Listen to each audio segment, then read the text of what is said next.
है उसको इंसाफ मिलना चाहिए। दुर्भाग्यवश आप लोगों ने धनगर समाज का कोई नेता तैयार नहीं होने दिया, सिर्फ अपने राजनीतिक स्वार्थ की खातिर। धनगरों की आबादी कितनी है? धनगरों की 45 जमातें जो है, ट्राइबल जो है वो महाराष्ट्र के अंदर है, लेकिन उनका पॉपुलेशन कितना है अगर पूछेंगे तो कोई नहीं बताएगा। कोई कहता है कि 4% है तो कोई कहता है कि 10% है, क्योंकि 2011 के सेंसस के हिसाब से ये बातें चले आ रही है। इसीलिए जब कास्ट सेंसस होगा तो इनका भी डेवलपमेंट उसी के हिसाब से होगा कि इनकी आबादी कितनी है, जिसकी जितनी संख्या भारी उसके हिसाब से ही सब काम चलता है। तो हमारा ये कहना है कि अब महाराष्ट्र सरकार इनको कुछ दे नहीं रही है, तो 20 नवंबर 2023 को राणे साहब एक बार फिर से धनगरों के हाथ में लॉलीपॉप दे दिया गया कि एक कमेटी हम बना रहे हैं। वो कमेटी ये तय करेंगी कि दूसरे राज्यों के अंदर तुमको जो बेनिफिट दिए जा रहे हैं वो महाराष्ट्र के अंदर कैसे देना। तो एक कमेटी, और कमेटी आपको मालूम है कि कमेटी के ऊपर कमेटी, कमेटी के ऊपर कमेटी, कमेटी के ऊपर कमेटी, ये आप भुगत चुके हैं। आप देख चुके हैं कि महाराष्ट्र सरकार को जब मराठाओं को रिजर्वेशन देना था तो कितनी सारी कमेटी, आखिर लोगों ने बोले कि हम सड़क के ऊपर आएंगे करके। उसमें आप धनगरों के साथ क्यों इस तरह की नाइंसाफी कर रहे हैं? और होता यह है अध्यक्ष महोदय, जब कुछ देना नहीं होता है तो राज्य सरकार कहता है कि केंद्र सरकार हमारे केंद्र सरकार कहता है कि हमको राज्य सरकार की तरफ से कोई प्रस्ताव नहीं आया है करके। जबकि पृथ्वीराज चौहान जब कांग्रेस के नेता और कांग्रेस के लीडर जब मांग ये करते हैं कि इनको देना चाहिए, तो उस वक्त उन्होंने झूठ कहा था कि हमने ऑलरेडी केंद्र सरकार को भेज दिए हैं, धनगरों को रिजर्वेशन मिलना चाहिए। सरासर पृथ्वीराज चौहान साहब जो उस वक्त के मुख्यमंत्री थे, उन्होंने झूठ बोला था, कोई प्रस्ताव नहीं भेजा गया था।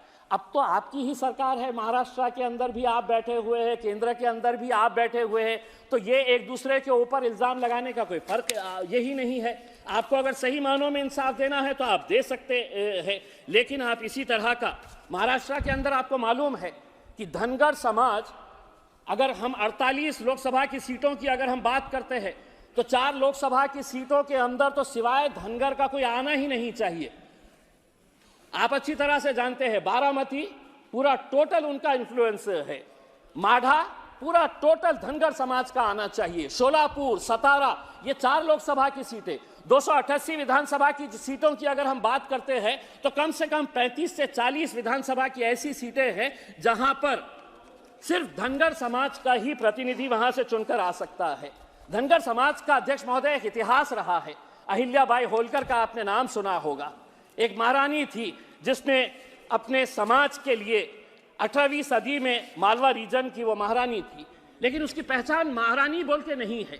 उसने अपने समाज के लिए और उसकी जेनरोसिटी जो थी उसके लिए आज धनगर समाज कई सालों से जालना जिले के अंदर अहिल्याबाई होलकर के एक स्मारक के लिए जगह मांग रहा है। आप वो जगह भी नहीं दे रहे हैं। इतनी बड़ी अपने समाज के लिए काम करने वाली, तो हम महाराष्ट्र सरकार से अनुरोध करते हैं जल्द से जल्द अहिल्याबाई होलकर के एक स्मारक के लिए बड़ी जगह वहां पर दी जाए करके।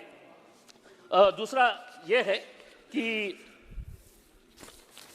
ये जो अलग अलग समाज के ये आ रहे हैं, अध्यक्ष महोदय, मुसलमानों के बारे में भी सांसद कहते हैं कि मुसलमानों को भी रिजर्वेशन देना चाहिए, लेकिन मैं आपको ईमानदारी के साथ कहता हूं, मुझे आपसे मांगना मतलब यह है कि मैं अपना साथ दीवार के ऊपर फोड़ने के बराबर, क्योंकि आप लोगों ने तो हमारे साथ एक ऐसा रवैया इख्तियार कर लिया है कि हम आपको सिर्फ सांस लेने दे रहे हैं, यही बहुत बड़ी बात है।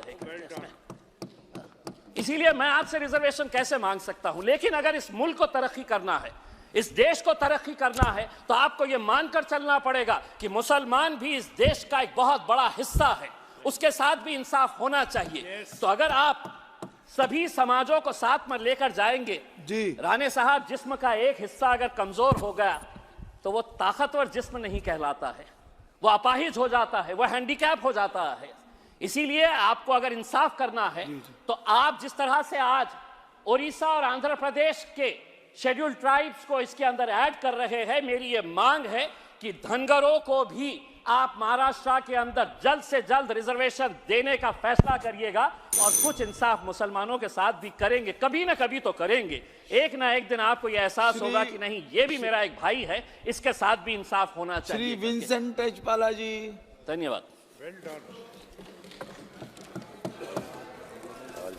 Thank you, sir, for giving me this opportunity.